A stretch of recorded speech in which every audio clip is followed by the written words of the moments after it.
আপনারা শ্রীকৃষ্ণ সুদামার এই মিলন কথার অপূর্ব রস সম্পূর্ণ আস্বাদন করে খুবই আনন্দ পাবেন। তো নমস্কার শ্রোতা ভক্তরা, আজ আমরা জানবো শ্রীকৃষ্ণ ও সুদামার অমৃত মিলন কথা। তো ভক্তরা খুব মন দিয়ে শুনবেন।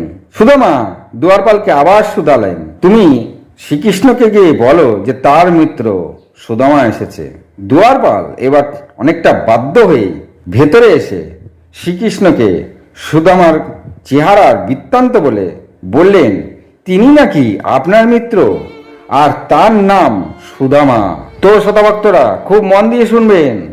তখন ভগবান শ্রীকৃষ্ণ সুদামার নাম শুনে এক লাফে সিংহাসন থেকে উঠে পড়লেন। কে এসেছে? সুদামা? সুদামা এসেছে আমার কাছে? দুয়ারপাল আশ্চর্য হয়ে গেলেন। কত রতি মহারথী এসেছেন, কিন্তু ভগবানের এমন আকুল রূপ তিনি কখনোই দেখেননি, এমন ব্যাকুলতাও তো কখনো তিনি দেখেননি। দিগ্বিদিক জ্ঞানশূন্যের মতন ভগবান সিংহাসন থেকে নেমে দৌড় দিলেন। সামনে কে আছে তিনি যেন দেখতেই পেলেন না, এমন ভাব কখনো কেউ দেখেনি। রুক্মিণী, সত্যভামা, জামবতী তারাও কখনো ভগবানের এমন ব্যাকুল রূপ কখনো দেখেননি। তিনি একটা কথাই বলতে বলতে দুহাত আগে বাড়িয়ে দৌড়াতে লাগলেন, সুদামা এসেছে আমার কাছে, সুদামা এসেছে, সুদামা, সুদামা। সবাই শ্রীকৃষ্ণের পেছন পেছন ছুটতে লাগলেন। আজ ভগবানের হলো কি? ভগবান এত ব্যাকুল কেন? কে এই সুদামা? এদিকে হতদরিদ্র সুদামা মলিন বস্ত্রে ক্ষুধায় কাতর দুয়ারে দাঁড়িয়ে আছেন। শ্রীকৃষ্ণ দূর থেকেই সুদামাকে দেখতে পেলেন। শ্রীকৃষ্ণ দূর থেকেই সুদামা সুদামা করতে করতে সুদামাকে গলা জড়িয়ে ধরলেন। তখন তার পেছনে তার সমস্ত স্ত্রী, দুয়ারপাল, সভাসদগণ সবাই আশ্চর্য। ভগবানের এমন রূপ এর আগে তারা কখনো দেখেননি, এমন ব্যাকুলতা তারা কখনো দেখেননি। কে সুদামা? এরপরে তারা সবাই সুদামাকেও দেখতে পেলেন। এ যে একেবারে হতদরিদ্র একজন ব্রাহ্মণ। এদিকে সুদামা শ্রীকৃষ্ণ সুন্দর মুখমণ্ডল, কমল অঙ্গর স্পর্শ পেতেই নিজেকে সংকুচিত করে নিলেন আর ভাবলেন এত নরম অঙ্গ তার মিত্রর, না জানি তাকে জড়িয়ে ধরাতে তার মিত্রর হাড় না ভেঙে যায়, তাই তিনি নিজেকে সংকুচিত করে নিলেন। ভাবুন ভক্তরা, শ্রীকৃষ্ণ সুদামাকে জড়িয়ে ধরেছে, সুদামা শ্রীকৃষ্ণকে আলগা করে ধরেছে। ভগবানের এমন কোমল অঙ্গ তার শরীরে জড়িয়ে ধরাতে সুদামা ভাবলেন না জানি তার মিত্রর হাড়গুলি ভেঙে যাবে, এত কোমল ছিল শ্রীকৃষ্ণর শরীর। আর এদিকে ভগবান সুদামার নাম শুনে যখন ছুটেছিলেন তার অঙ্গে তখন বস্ত্র ছিল না, মাথায় মুকুটও ছিল না, গায়ে অলঙ্কার ছিল না, পায়ে জুতা নেই, সবই তিনি জ্ঞানশূন্যের মতন পথেই ফেলতে ফেলতে চলে এসেছেন। শ্রীকৃষ্ণর এমন অবস্থা দেখে তার স্ত্রীরা অবাক হলেন। তখন দুজন দুজনের আলিঙ্গনে বদ্ধ। সে সময় দুয়ারপাল বললেন, ভগবান মহারানী উনাকে নিয়ে মহারানীর মহলে আসতে বললেন। তখন শ্রীকৃষ্ণের সম্বিত ফিরে পেলেন, বলল তাই তো, এখনো আমরা এখানে কেন দাঁড়িয়ে? তিনি সুদামার একটি হাত ধরে রুক্মিণী যে মহলে তার সেবা করেন সেই মহলের পালঙ্কের উপরে সুদামাকে নিয়ে এসে বসিয়ে দিলেন, যেখানে ভগবান নিজে শয়ন করেন। সে স্থানে আর সুদামাকে বসিয়ে তার চরণ কমল ধোয়ার জন্য থালার জল নিয়ে আসতে বললেন। তারপরে রুক্মিণী থালার জল নিয়ে এলে তার চরণ ধৌত করতে লাগলেন। তো ভক্তরা, এমনই আমাদের ভগবান, তিনি নিজে হাতে চরণ ধুতে থাকলেন। ধুতে গিয়ে তিনি দেখলেন সুদামার চরণে অনেক কাটা ফুটে আছে, অনেক জায়গায় পায়ে ফেটে সেখান থেকে রক্ত বেরিয়ে আসছে। ভগবান সুদামার চরণ নিজের বক্ষে জড়িয়ে ধরলেন, তারপর চরণের কাটা তুলতে লাগলেন। আর সেই কাটার তোলার ব্যথায় ভগবান সেই যন্ত্রণা অনুভব করে কাঁদতে থাকলেন। তিনি এত কাঁদতে থাকলেন শ্রীকৃষ্ণর কান্নায়, তার স্ত্রীরা যে সেখানে দাঁড়িয়ে রয়েছে তারাও ভগবানের কান্নায় কাঁদতে থাকলেন। ভগবান শ্রীকৃষ্ণ তার দু চোখ দিয়ে এত জল বেরিয়ে এলো তার কান্নার জন্য, সেই চোখের জলেই সুদামার চরণ তিনি প্রথম ধৌত করে দিলেন। আর সুদামা ভাবতে থাকলেন, আমার মতন দরিদ্রকে যদি কেউ সম্মান দেয় তা হলো আমার পরম মিত্র স্বয়ং শ্রীকৃষ্ণ।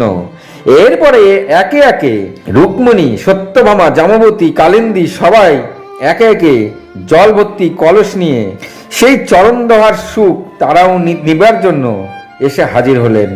একে একে স্ত্রীরা জল দিচ্ছেন আর শ্রীকৃষ্ণ তার পা ধৌত করে দিচ্ছেন। এদিকে শ্রীকৃষ্ণ সমস্ত স্ত্রীরা সেখানে হাজির। তখন সুদামা বললেন, মিত্র, তোমার কতগুলি স্ত্রী? শ্রীকৃষ্ণ হেসে বললেন, আমার 16,101 জন স্ত্রী। সুদামা আশ্চর্য হলেন, বলে কি? এরপরে অভিষেক হয়ে গেলে সবাই নমস্কার দিলেন। এরপরে সুদামা হাতে ধরে শ্রীকৃষ্ণ তার নিজের পালঙ্কে সুদামাকে বসিয়ে দিলেন আর তিনি তার পাশে বসলেন। আর স্বয়ং রুক্মিণী পাখা দিয়ে তাদেরকে হাওয়া দিতে থাকলেন। তো শতভক্তরা, সুদামা শ্রীকৃষ্ণ সঙ্গে যখন বাল্যকালের কথা শুরু হলো তখন বারবার শ্রীকৃষ্ণ সেই সন্দেপনী আশ্রমের কথা তুলছিলেন। আর যাতে সেই ছোলা খাওয়ার কথা না ওঠে এর জন্য সুদামা বারবারই কথা ঘুরিয়ে দিচ্ছিলেন। ভগবান বুঝলেন সুদামা লজ্জা পাচ্ছে, তখন তিনি নিজেই কথা ঘুরিয়ে বললেন, বন্ধু, তুমি যে বিবাহ করেছো আমাকে তো নিমন্ত্রণ করনি। তখন সুদামা শ্রীকৃষ্ণকে বললেন যে আমি হলাম একজন দরিদ্র ব্রাহ্মণ। এই দরিদ্র ব্রাহ্মণের বিবাহে কেউ আসে না, ব্রাহ্মণরা বরং কারো বিবাহ হলে সেখানে যায়, কেউ দরিদ্র ব্রাহ্মণের বিবাহতে আসে না। আমার বিবাহতে কেউ নিমন্ত্রণ ছিল না। আর তোমাকে যে আমি আমন্ত্রণ করব, তোমাকে আমি কোথায় বসতে দেব? আমার তো সেমন সামর্থ্যই ছিল না। কিন্তু বন্ধু, আমি তো একটা মাত্র বিবাহ করেছি, তোমাকে বলিনি। আর তুমি যে 16,101টা বিবাহ করেছো, আর একটা দুটোতেই আমাকে নিমন্ত্রণ করতে। এরকম কথা চলতে থাকে শ্রীকৃষ্ণ আর সুদামার মধ্যে। কিন্তু শ্রোতা ভক্তরা, ভগবান শ্রীকৃষ্ণ জানতেন যে সুদামা খালি হাতে কখনো তার সঙ্গে দেখা করতে আসেননি, নিশ্চয়ই কিছু না কিছু নিয়ে এসেছেন। তখন শ্রীকৃষ্ণ জোর করেই বললেন, বন্ধু, আমার জন্য কি তুমি কিছু আনোনি? ভাবিমা কি আমাকে কিছুই দেননি? তখন সুদামা বললেন, না, সেমন কিছু না। বলে, সেমন কিছু না, নিশ্চয়ই কোনো রাজভোগ টাজভোগ তো দিয়েছেই, না মিষ্টি দিয়েছে, একেবারে তো খালি হাতে পাঠাবে না। তখন সুদামা বলল, না না, সেমন কিছু না, আরও তোমার দরকার নেই। শ্রীকৃষ্ণ বলল, না না, যদি কিছু এনে থাকো তা তো দিতে হবে। তা শ্রীকৃষ্ণ খোঁজাখুঁজি শুরু করলেন। এতে তখন সুদামা তিনি যে চাল এনেছিলেন সেই মলিন কাপড়ে সেই পুটলিটা তিনি সেই পালঙ্কের কোলবালিশের তলায় লুকিয়ে রেখেছিলেন। শ্রীকৃষ্ণের খোঁজাখুঁজিতে সুদামা সেই কোলবালিশের উপরে গিয়ে বসে পড়লেন। শ্রীকৃষ্ণ তখন বুঝে গেলেন যে নিশ্চয়ই এই কোলবালিশের তলাতেই কিছু আছে। তিনি তখন সুদামাকে সরিয়ে বললেন, কি এনেছো, বার করো, তুমি লুকাচ্ছ কেন? সুদামা কিছুতেই দেবেন না, জোর জবরদস্তি শ্রীকৃষ্ণ তা বার করবেন। তখন রুক্মিণী ভগবানকে বললেন, স্বামী, এটা আপনি কি করছেন? উনি হলেন আমাদের অতিথি, আর অতিথির সঙ্গে এমন কেউ করে? তখন শ্রীকৃষ্ণ বললেন, তুমি তো সুদামাকে চেনো না, খাওয়ার ব্যাপারে ও 1 নম্বর, তাই ও নিশ্চয়ই কোনো কিছু এনেছে, আমাদেরকে দিতে চাইছে না। রুক্মিণী এতে হাসলেন। শ্রীকৃষ্ণ জোর করে সুদামাকে সরিয়ে সেই কোলবালিশের তলা থেকে এই পুটলিটা পেয়ে গেলেন। তিনি পুটলিটা হাতে নিতেই বললেন, এটাই তো নিশ্চয়ই ভাবিমা আমার জন্য পাঠিয়েছে। তখন সুদামা বললেন, না না, এই পুটলিতে কিছু নেই। বলেন, নাই বললে হবে, কিছু না কিছু তো পাঠিয়েছে। শ্রীকৃষ্ণ যখনই পুটলিটা খুললেন, একটা নোংরা কাপড়ের মধ্যে 3 মুঠো চাল বেরিয়ে এলো। সেই 3 মুঠো চাল শ্রীকৃষ্ণ দেখেই বুঝতে পারলেন, কারণ সেখানে 3 রকম চাল ছিল। তখন শ্রীকৃষ্ণ বুঝেই গেলেন যেটা 3 ঘরের চাল, কারণ 1 ঘরের চাল হলে চালটা একই রকম হতো। সেই চাল ছিল 3 রকমের, অর্থাৎ 3 ঘর থেকে 3 রকমের চাল সুদামা শ্রীকৃষ্ণের জন্য এনেছিলেন। শ্রীকৃষ্ণ সেই চাল হাতে নিয়ে ভাবতে থাকলেন যে ভক্ত তার জন্য যে এই চাল এনেছে এটা রাজভোগের থেকে অনেক বেশি। এই প্রত্যেকটি চালের দানার মধ্যে ভক্তি লুকিয়ে আছে, আর এটা অমৃতের থেকেও অনেক বেশি কিছু। তিনি ভক্তি ভরে সেই চালের দিকে তাকিয়ে বললেন, আরে মিষ্টি আনোনি তো কি হয়েছে, এই যে তুমি অন্ন এনেছো, এই অন্নই তো শ্রেষ্ঠ খাবার আমার জন্য এনেছো। ভাবিমা কত আদর যত্ন করে আমার জন্য পাঠিয়েছে, আর তুমি এতক্ষণ লুকিয়ে রেখেছো, এটা তুমি ঠিক করনি। সুদামা চুপ করে শ্রীকৃষ্ণের দিকে চেয়ে রইলেন। তখন শ্রীকৃষ্ণ বললেন, এটা আমার কাছে অমৃত সমান, ভাবিমা আমার জন্য পাঠিয়েছে, এর মধ্যে কারো অধিকার নাই। এই বলে ভগবান শ্রীকৃষ্ণ এক মুঠো চাল তুলে তার মুখের মধ্যে দিয়ে দিলেন। ভগবান মুখের মধ্যে সেই চাল দেওয়াতে ভগবান সেই চালের এমন স্বাদ পেলেন, এমন স্বাদ পেলেন, শ্রীকৃষ্ণ চিন্তা করলেন তিনি জীবনে কত না সুস্বাদু খাবার খেয়েছেন। ভক্তিতে ভরা তিনি কলার চোকলা খেয়েছেন, ভক্তিতে ভরা তিনি 8 টুকরো চালও খেয়েছেন, ভক্তিতে ভরা তিনি পাতা খেয়েছেন, কিন্তু আজ যে তিনি এই শুকনো এক মুঠো চাল মুখে দিলেন, এর স্বাদ যেন সবকিছুকে ছাপিয়ে চলে গেল। তিনি পরম সুখে চোখ বন্ধ করে সেই চাল চিবিয়ে খেতে থাকলেন। আর মনে মনে তিনি সুদামাকে, এই এক মুঠো অন্নের পরিবর্তে সুদামাকে আমি এই বিশ্বজগতের স্বর্গপদ দিলাম। এই ব্যাপারটা রুকমণি আবার বুঝতে পেরে গেল। এরপরে শ্রীকৃষ্ণ দুমুঠ চাল তুলে আবার মুখে দিয়ে যখন চিবালেন, শ্রীকৃষ্ণ আবার চোখ বুজে বললেন, এই বিশ্ব চরাচর জগতের ব্রহ্মলোক সুদামাকে অর্পণ করলেন।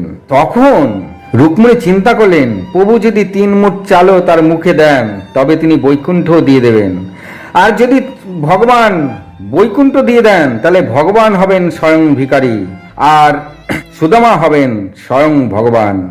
আর তিনি শ্রীকৃষ্ণর সেবক, তিনি শ্রীকৃষ্ণকে ছাড়া কাউকে আর সেবা করবেন না। যদি সুদামা নিজেই ভগবান হয়ে যান, তিনি সুদামাকে তো সেবা করবেন না, আর এটা হয়ে যাবে খুবই অন্যায়। তাই তিনি দৌড়ে গিয়ে সেই 3 মুঠো চাল যখনই ভগবান হাতে নিলেন, তিনি ভগবানের হাতটি চেপে ধরলেন। ভগবান, এ আপনি কি করছেন? এই 1 মুঠো চাল যদি আপনি খান আর তাতে যদি আপনি বৈকুণ্ঠ দিয়ে দেন, তাহলে তো সুদামাই হয়ে যাবে ভগবান, আর আপনি হয়ে যাবেন ভিখারি, দীনদরিদ্র। আর আমি তো আপনার সেবক, আমি তো সুদামাকে সেবা করব না। এছাড়া চালের অমৃত স্বাদ আপনি শুধু কেন একাই নেবেন? আমরা যে এই যে এতগুলি স্ত্রী রয়েছি, আমাদেরও তো এই ভাগ দিবেন। আমরা যদি এই 1 মুঠো চালকে, এই 1 মুঠো চালের এক একটা চালকে 1000 টুকরো করি, কিঞ্চিত মাত্র করি, তবে সবাই একটু একটু করে ভাগে পাবো। আপনি তো আগেই 2 মুঠ খেয়ে নিয়েছেন, আপনি অল্প কটা খেলে আমরা সবাই একটু ভাগে বেশি পেতাম। শ্রীকৃষ্ণ এতে হেসে উঠলেন, তিনি রুকমণির কথা বুঝলেন। কিন্তু শ্রোতা ভক্তরা, সেই 1 মুঠো চাল রুকমণি ভগবানের কাছ থেকে নিয়ে তারা সমস্ত স্ত্রীরা মিলে সেই চাল যখনই মুখে দিলেন, তখন তারা বুঝে গেলেন যে তারা জীবনে যত সুস্বাদু খাবার খেয়েছেন তার থেকেও অনেক বেশি স্বাদ এই শুকনো চালের। ভগবান মিটিমিটি তার স্ত্রীর দিকে তাকিয়ে হাসতে থাকলেন। রুকমণিও তখন বুঝলেন যে কেন ভগবান পুরো চালটাই একাই ভোজন করে নিচ্ছিলেন। তারপরে রুকমণি ভগবানকে মনে মনে বললেন, আপনি তো সবই দিয়ে দিয়েছেন সুদামাকে, কিন্তু আমি যে সেবন করলাম সুদামার এই ভক্তি যে আমি যে খেলাম, তাই আমিও সুদামাকে কিছু দিতে চাই। এতে শ্রীকৃষ্ণ বললেন, সে তো ভালো কথা, তাহলে তুমি যা পারো সুদামাকে দান করো। তো শ্রোতা ভক্তরা, সেই সময় স্বয়ং রুকমণি লক্ষ্মী সেজে এদিকে সুশীলার ঘরে এসে উপস্থিত হয়। সুশীলাকে তিনি ঘুমের ঘরে স্বপ্ন দেখান যে তার ঘরে স্বয়ং লক্ষ্মী এসেছে, তোমার সম্পূর্ণ দুঃখ ঘোচাতে চাই। তখন সুশীলা বললেন, মাতা, যদি দিতেই হয় তবে আমার যে এই নগরী, এই নগরীতে ভিক্ষা করেই আমার জীবন চলে। যদি দিতেই হয় সবাইকে দিন, তারপরে আমাকে দিন। এতে লক্ষ্মী ভীষণ খুশি হলেন। তিনি বললেন, তাই হবে। তিনি তাকে তথাস্তু করে দিয়ে গেলেন। এরপরে রুকমণি আবার ফিরে এলেন ভগবানের কাছে। বলে, তা আমি আশীর্বাদ করে দিয়ে এসেছি, ও সমস্ত দুঃখ সুশীলার ঘুচে যাবে। তখন ভগবান শ্রীকৃষ্ণ বিশ্বকর্মাকে স্মরণ করলেন। বিশ্বকর্মা সেখানে আসতেই তিনি আদেশ করলেন যে আমার মতন রাজমহল আমার ভক্ত সুদামাকে করে দিতে হবে, আর তার সাথে সুদামা যেই নগরীতে থাকে সেই নগরী সমস্ত ব্যক্তির বাড়িঘরও রাজমহলের মতন হতে হবে। এই কথা বিশ্বকর্মা শুনে নমস্কার দিয়ে ভগবানকে বললেন, তাই হবে। এই বলে বিশ্বকর্মা সেই নগরীতে এসে সুশীলার সঙ্গে দেখা করলেন। সুশীলাকেও তিনি ঘুমের ঘরে স্বপ্ন দেখালেন যে আমি এসেছি, ভগবান আমাকে পাঠিয়েছে তোমার দুঃখ নিবারণ করতে। তখন সুশীলা জিজ্ঞাসা করলো, কেন আপনি এসব আমাকে দিতে চান? তখন বিশ্বকর্মা বললেন, তোমার স্বামী সুদামা শ্রীকৃষ্ণর কাছে গেছেন, তোমার স্বামী শ্রীকৃষ্ণের কাছে কিছু চাননি, কিন্তু ভগবান স্বয়ং তোমার এই দুঃখ নিবারণ করতে চান, তাই তিনি আমাকে পাঠিয়েছেন। এতে সুশীলা খুবই আনন্দ পান, কারণ তিনি জানতেন তার স্বামী ভগবানের কাছে কিছু চাইবেন না, কিন্তু ভগবান ভক্তকে পেলে কিছু না কিছু দিয়েই দেবেন, তাই তিনি বিশ্বকর্মাকে পাঠিয়েছেন। এতে সুশীলা সম্মতি দিলে বিশ্বকর্মা সেই নাগরীকে পুরো রাজমহলে পরিণত করে আর সুদামার জন্য একটি বিশাল বড় রাজমহলও তৈরি করে দেয়। তো শ্রোতা ভক্তরা, তারপরে সেখানে 7 দিন থাকার পরে সুদামা ফিরে এসে তার রাজমহল দেখে চিনতে পারেননি। তিনি প্রথমে তার স্ত্রীকে দেখেও চিনতে পারেননি, তার বাচ্চা কাচ্চাকে দেখেও চিনতে পারেননি। তিনি ভেবেছিলেন তিনি অন্য কোথাও চলে এসেছেন। কিন্তু সুশীলা যখন তাকে স্বামী স্বামী করে অনেক ডাকলেন, তিনি সুশীলার মুখের দিকে তাকিয়ে দেখলেন সুশীলার সেই মুখের মলিন চেহারা আর নাই। তিনি অত্যাধিক সুসজ্জিত অলংকারে গয়না পরে এমন সুন্দর লাগছে যে তাকে চেনাই যাচ্ছে না। অনেক গড় করে দেখার পরে সুদামা সুশীলাকে চিনতে পেরে গেলেন। তিনি তার বাচ্চাদেরও চিনতে পারলেন। তখন তিনি সুশীলা তার স্বামীকে সুদামাকে সমস্ত কিছু খুলে বললেন। সুদামা সেই সব কিছু শুনে তার স্ত্রীকে বললেন, দেখো এই রাজমহলে পেলে পরে আমি তো আমার ভগবানকে ভুলে যাব, তাই আমি এই রাজমহল চাই না, আমি বরং এই নগরীর বাইরেই থাকব। তখন স্বয়ং ভগবান এসে আবার সুদামাকে দেখা দিলেন, বললেন যে তুমি এই রাজমহল পেলে আমাকে ভুলবে কেন? ভুলবে, তুমি এই রাজমহলেই থাকো, তুমি যা করবে আমাকে নিবেদন করে করো, আর এই রাজমহলের সুখ ঐশ্বর্য উপভোগ করো। তখন সুশীলা তাতে সম্মতি দিলেন। তখন সুদামা নিত্য প্রত্যেক দিন যা ভোগ দিতেন সমস্ত কিছু ভগবানকে নিবেদন করেই তিনি সেই ভোগ নিজে নিতেন তার শেষ জীবন পর্যন্ত। এছাড়া ভগবান শ্রীকৃষ্ণ সুদামার যে চেহারার মধ্যে মলিনতা ছিল, একটা বয়স্ক ভাব ছিল, আর তার স্ত্রী সুশীলার চেহারায় যে এক বয়স্ক ভাব ছিল, শ্রীকৃষ্ণ তাও কিন্তু ফিরিয়ে দিয়েছিলেন। তো শ্রোতা ভক্তরা, কারণ কি, বয়স হয়ে গেলে তখন আর রাজমহলের উপভোগ কতটুক সে করবে? যদি যুবক যুবতী থাকতে যদি রাজমহলের উপভোগ নেওয়া যায়, তবে সে অনেক দিন পর্যন্ত সেই ভোগ করতে পারে। কিন্তু যে বয়স্ক হয়ে গেছে, সে রাজমহলের সুখ ঐশ্বর্য কতদিন ভোগ করবে? এর জন্য ভগবান শ্রীকৃষ্ণ সুদামা সুশীলার চেহারারও পরিবর্তন করে তাদের দুজনকে আবার যুবক যুবতী করে দিয়েছিলেন। আর এই রাজমহল পাওয়ার পরে সুদামা ও তার স্ত্রী সুশীলা দুজন 100 বছর জীবিত থেকে এই রাজমহলের ঐশ্বর্য ভোগ করেছিলেন। তো শ্রোতা ভক্তরা, আজ এই পর্যন্তই। যদি ভালো লাগে একটি সাবস্ক্রাইব করে দেবেন। ভালো থাকুন, সুস্থ থাকুন, নমস্কার।